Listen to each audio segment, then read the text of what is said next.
तो जैसा कि आप सभी को पता है कि फाइनली मेरा जीडी का एग्जाम हो चुका है, तो आज मैं फिर से बताने वाली हूँ कुछ इम्पोर्टेंट टॉपिक्स जो कि आपके एग्जाम के लिए बहुत ही ज़्यादा बेनिफिशियल हो सकते हैं। तो आइए शुरू करते हैं। So hello guys and welcome back to my channel. स्वागत है आप सभी का मेरी एक और नई वीडियो में। तो आज हम बात करने वाले हैं मेरे एसएससी जीडी एग्जाम के बारे में, और आपके लिए जो इम्पोर्टेंट होने वाले हैं वो इम्पोर्टेंट टॉपिक मैंने कहाँ से मॉक लगाया था, कौन सा मॉक टेस्ट दिया था, आखिर टेक्स्ट बुक पे से भी कौन सी सीरीज लगाई थी मॉक की, या फिर मैंने स्टैटिक जीके कहाँ से की थी, इन सभी क्वेश्चंस के आंसर आज मैं आप सभी के साथ शेयर करने वाली हूँ। जो भी जिसने भी मेरे पास कमेंट किया था मेरी पुरानी वीडियो पे, उन सभी के क्वेश्चंस का भी आंसर देने वाली हूँ मैं। जिसने अभी तक मेरे चैनल को सब्सक्राइब नहीं किया, जो भी चैनल पर नए हैं वो फटाफट से जाके पहले चैनल को सब्सक्राइब कर दो और वीडियो को अभी से लाइक कर दो, क्योंकि वीडियो बहुत ही ज़्यादा इंपॉर्टेंट होने वाली है। जिसका भी एग्जाम आने वाले कुछ दिनों में है या थर्ड या फोर्थ वीक में है, तो उनके लिए इम्पोर्टेंट होने वाली है। तो सबसे पहले हम शुरू करते हैं मैथ्स से। तो मैथ्स से जैसे कि मैंने पिछली वीडियो में भी बता दिया था कि मैथ्स ईजी तो नहीं आ रहा, मॉडरेट आ रहा है, लेकिन उस शिफ्ट के बाद, मेरी शिफ्ट जाने के बाद अब क्या है कि मैथ्स ईजी की तरफ शिफ्ट हो रहा है, धीरे धीरे करके ईजी की तरफ शिफ्ट हो रहा है। तो 14 से 15 क्वेश्चन तो ऐसे हैं कि सब कोई कर लेगा जिसने पढ़ा है। ऐसा नहीं है कि हर कोई भी ना पढ़े भी, जिसने तैयारी की है, प्रिपरेशन की है जीडी की सीरियसली, तो 15 से 16 क्वेश्चन तो आराम से कर लेगा। उसके बाद जो 3-4 क्वेश्चन हैं वे हैं थोड़े से ट्रिकी, बिल्कुल थोड़ा सा अपना दिमाग यूज करना है तो ईजिली हो जाते हैं सारे क्वेश्चंस।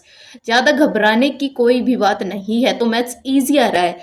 कुछ टॉपिक्स जो ज़्यादातर आ रहे हैं वो मैं अभी आपको बताती हूँ। तो सबसे ज़्यादा क्वेश्चंस जहाँ से आ रहे हैं वो है परसेंटेज से 2-3 क्वेश्चन आ रहे हैं, मिनिमम 2 क्वेश्चन तो आ ही रही हैं हर एक शिफ्ट में। उसके बाद बोट एंड स्ट्रीम से भी एक क्वेश्चन आ रहा है, ट्रेन से एक क्वेश्चन आ रहा है, एक तो डेफिनेटली आ रहा है, एचसीएम एलसीएम से एक क्वेश्चन आ भी रहा है और नहीं भी आ रहा है, किसी शिफ्ट में आ रहा है और किसी शिफ्ट में नहीं आ रहा है। उसके बाद प्रॉफिट लॉस से भी 2 या 3 क्वेश्चन तो देखने को मिल ही जाएंगे। अगर आपका लक अच्छा रहा तो 2 या 3 क्वेश्चन तो डेफिनेटली देखने को मिलेंगे। मेंसुरेशन 2D से बहुत ज़्यादा क्वेश्चन आ रहे हैं, तो 2D के तो सारे फॉर्मूले रिवाइज कर लेने हैं आपको। 2D से 1 या 2 क्वेश्चन तो जरूर डेफिनेटली आएगा ही आएगा। अर्थमेटिक मैथ ज़्यादा आ रहा है, एडवांस कम आ रहा है। एडवांस में से भी 2D ही आ रहा है, 3D तो अभी तक नहीं आया किसी की भी शिफ्ट में, तो 2D पे ज़्यादा ध्यान देंगे। पाइप एंड सिस्टम से एक क्वेश्चन आ रहा है। बाकी जो टॉपिक बचे हैं उनमें से भी आ रहे हैं, लेकिन एक क्वेश्चन आ रहे हैं, या फिर ये है कि इस शिफ्ट में आ गया तो नेक्स्ट में नहीं आया। जो इंपॉर्टेंट थे मैंने वो आप सभी को सारे ही बता दिए हैं। और हाँ, एक और था नंबर सिस्टम से भी 2 क्वेश्चन आ रहे हैं, तो नंबर सिस्टम तो आप जरूर से कर लेना। नंबर सिस्टम तो ये है कि अगर आपने रिवाइज नहीं किया तो बिल्कुल भी नहीं होगा वहां जाने के बाद तो मैथ्स ज्यादा मुश्किल नहीं आ रहा। अब जो शिफ्ट आई है अब जो शिफ्ट आ रही है उनमें मैथ्स ज्यादा मुश्किल नहीं आ रहा है, तो मैथ्स ईजी ही आ रहा है। तो आप आराम से सोल्व करेंगे तो आपके इजीली सोल्व हो जाएंगे सारे क्वेश्चन। मैथ्स के बाद बात करते हैं हम रीजनिंग की। रीजनिंग में सबसे ज्यादा 50% जो सिलेबस आ रहा है वो तो ये है सीरीज से। 5 से 6 क्वेश्चन तो सीरीज आ रही है। सीरीज, नंबर सीरीज भी आ रही है, अल्फाबेट सीरीज भी आ रही है। और किसी ने मेरे को कमेंट किया था कि नंबर सीरीज में कैसे क्वेश्चन आ रहे हैं, कौन सी ट्रिक अप्लाई हो रही है।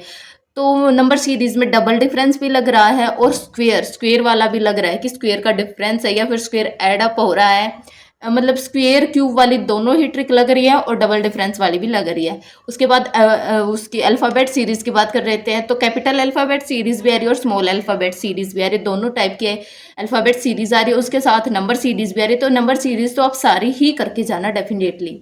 कोडिंग एंड डी कोडिंग से 2 से 3 क्वेश्चन आ रहे हैं, तो कोडिंग डी कोडिंग आप अच्छे से कर लेना जाने से पहले। जो भी एस्पिरेंट सीरियस है ना, तो वो तो ये सारे टॉपिक्स करके ही जाए जो मैंने बताए। और वीडियो को बिल्कुल भी स्किप मत करना, आगे मैं कुछ सीक्रेट टॉपिक बताऊंगी जो आज वाली शिफ्ट में आए हैं। एनालॉगी भी आ रही है। एनालॉगी पहले नहीं आ रही थी लेकिन अब आ रही है। 1 से 2 क्वेश्चन हर एक शिफ्ट में देखने को मिल रहे हैं, तो एनालॉगी भी आ रही है। और एनालॉगी का तो ये है कि कहीं से भी डाल देते हैं। एनालॉगी में तो कुछ नहीं पता, पॉलिटिक्स है, हिस्ट्री है, इंग्लिश है, हिंदी है, कुछ भी डाल देते हैं एनालॉगी में। मेरा गलत हो गया था जो कि दिल्ली पुलिस में, तो मैं इसलिए आपको पहले ही अलर्ट कर रही हूँ कि एनालॉगी तो आप बहुत ज़्यादा से ज़्यादा रिवाइज करना, ज़्यादा से ज़्यादा प्रैक्टिस सेट लगाना। उसके बाद क्लॉक से क्वेश्चन आ रहे हैं, क्लॉक से आ रहे हैं या फिर कैलेंडर से आ रहे हैं। जैसे कि मैंने पिछली वीडियो में भी बताया था, जिसने मेरी पिछली वीडियो नहीं देखी, लेटेस्ट वीडियो जाके मेरी चेक करो, क्योंकि वो बहुत ही ज़्यादा इंपॉर्टेंट है। आप जल्दी से जाके पहले उसे देखो। कैलेंडर एक क्वेश्चन आ रहा है या फिर नहीं आ रहा है, तो ऐसा करके है कैलेंडर और क्लॉक में। तो ये था रीजनिंग। और रीजनिंग मैं कहाँ से करती थी, तो मैंने तो स्टार्टिंग से ही रीजनिंग जो की थी RWA के प्रैक्टिस सेट लगाए थे ओनली। रीजनिंग मेरी पहले से ही अच्छी है तो मैं प्रैक्टिस सेट लगाती हूँ, वो भी एग्जाम आने के टाइम से थोड़ा पहले। जीके मैंने स्टैटिक जीके कहाँ से की थी, ये कमेंट आ रहा था मेरे पास बहुत ज़्यादा। तो स्टैटिक जीके मैंने वही स्टैटिक जीके की थी जो नवीन सर ने दिल्ली पुलिस के लिए प्लेलिस्ट बनाई थी ना, मैंने वही स्टैटिक जीके की थी। मैंने तभी याद कर ली थी, अब सिर्फ रिवाइज करनी थी, तो मैंने वहीं से ही की थी और वो मेरे को याद हो गई थी इजली। तो मैंने और कहीं पे अपना दिमाग नहीं दौड़ाया, वही की थी और वहीं से आ रहे हैं क्वेश्चन, क्योंकि सिलेबस तो सेम ही होता है हर एक एग्ज़ाम का। उसके बाद जो जीके में सबसे ज़्यादा सब्जेक्ट आ रहा है हिस्ट्री में भी मॉडर्न हिस्ट्री बहुत ज़्यादा आ रही है, तो मॉडर्न हिस्ट्री अपनी कर लेना जाने से पहले। करंट अफेयर से 5 से 6 क्वेश्चन फिर से आ रहे हैं, जो कि स्टार्टिंग से ही आ रहे हैं, 5 से 6 क्वेश्चन करंट अफेयर्स। और करंट अफेयर्स में भी स्पोर्ट्स ज़्यादा आ रहा है, या फिर स्पोर्ट्स के बाद रैंकिंग आ रही है। जो मैंने पीछे बताई थी ना वही आ रहा है। जो अलग होंगे ना टॉपिक पिछली वीडियो से जो अलग है, मैं सिर्फ वही डिस्कस करूँगी इसमें, बाकी नहीं करूँगी। इकोनॉमिक्स आ रही है, इकोनॉमिक्स में बजट आ रहा है, या फिर 5 ईयर प्लान्स भी पूछे जा रहे हैं। तो इकोनॉमिक्स आप एक वन शॉट लगाओगे तो आपका काम चल जाएगा, तो वन शॉट तो ज़रूर लगा लेना। इकोनॉमिक्स इतनी लेंथी नहीं आ रही जितनी पीछे आई थी। तो रीजनिंग में 16 से 17 क्वेश्चन तो ईजिली निकल जा रहे हैं, सभी के निकल जा रहे हैं। एक दो ऐसा आ रहा है कि एनालॉजी का हो गया जो समझ ही नहीं आ रहा, तो उसमें बिल्कुल भी घबराना नहीं है। क्या पता वो शुरू में ही हो, पहला नहीं हुआ, दूसरा नहीं हुआ, तीसरा नहीं हुआ, लेकिन बहुत ही पेशेंसली आप अपना पूरा एग्ज़ाम सोल्व करेंगे तो धीरे धीरे धीरे धीरे सारे ही हो जाएंगे। एंड में आते आते आप देखेंगे। तो अभी जो सब्जेक्ट बचा है हिंदी में जो मैंने पिछले वीडियो में बताए थे वही टॉपिक्स आ रहे हैं, जो कि मैंने बता दिया था। गद्यांश आ रहा है, इजी गद्यांश आएगा, फिलअप्स आ रहे हैं, या फिर इस वर्ड को ठीक करो ये आ रहा है, या शुद्ध कीजिए वाक्य, पर्यायवाची, अनेकार्थी, विलोम भी आ रहे हैं। ज़्यादा हार्ड हिंदी नहीं आ रही है जितनी पहले हल्ला मचाया हुआ था ना कि हिंदी में तो पता नहीं क्या पूछ लिया। एक दो क्वेश्चन आएंगे पुलिस प्रशासन से, और एक दो ये आएंगे कि उनको ट्रांसलेट करना हिंदी टू इंग्लिश से दिक्कत हो सकती है। एक या दो ही क्वेश्चन आपको ऐसे देखने को मिलेंगे, वरना हिंदी ईजी ही आ रही है। अभी तक जो भी सब्जेक्ट चल रहे हैं इन शिफ्ट को ईजी बताया जा रहा है, घबराने की बिल्कुल बात नहीं है। जो आपको आता है ना, अपना बेसिक जो है वही रिवाइज करो केवल और केवल। आप ज़्यादा एडवांस करने की ज़रूरत नहीं है। बेसिक आ रहा है तो बेसिक को आप बार बार रिवाइज करते रहो, आपका एग्ज़ाम बहुत अच्छा जाएगा। ऑल द बेस्ट जिसका भी आने वाली शिफ्ट में एग्ज़ाम है, और बहुत अच्छे से करके आना। बार कि आप टेक्स्ट बुक में से कौन सा टेस्ट लगा रहे हैं, तो टेक्स्ट बुक में जो फुल टेस्ट का ऑप्शन आता है, अगर आप खोल लेंगे ऐप को, GD टेस्ट सीरीज में जाएंगे तो वहाँ फुल टेस्ट का ऑप्शन आता है। तो मैंने फुल वाले भी लगाए थे 2 से 3, और उसके बाद जो अंतिम प्रहार है वो वाले भी लगाए थे मैंने 3-4 मॉक। तो मैंने नॉर्मल वाले ही लगाए थे, एग्जाम डे वाले नहीं लगाए थे। मेरा तो उनमें से ही हो गया था, वही लेवल आया है।